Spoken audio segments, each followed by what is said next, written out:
In this video, I'm going to show you how you can easily change font style in WhatsApp. Be sure to watch the video to the very end so you don't make any mistakes, and of course do not forget to like this video and subscribe to my channel. Thanks guys. So let's get started, and first off go to your web browser and then go to igfonts.io.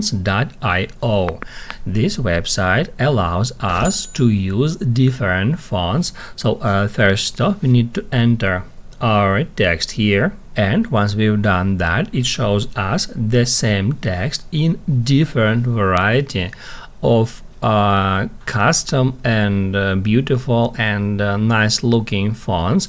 We can just scroll down until we find a font we would like to use. Let's say I like that one. Then we can just double tap on it to select. In this way we can just highlight it, tap add copy, and then if we go to our WhatsApp conversation we can then just paste this text here and then tap add send. That's how you can easily change font style in WhatsApp. Now you can write down in the comments below if you have any questions about that tutorial. Hit the like button if you like that video, and see you in the next one.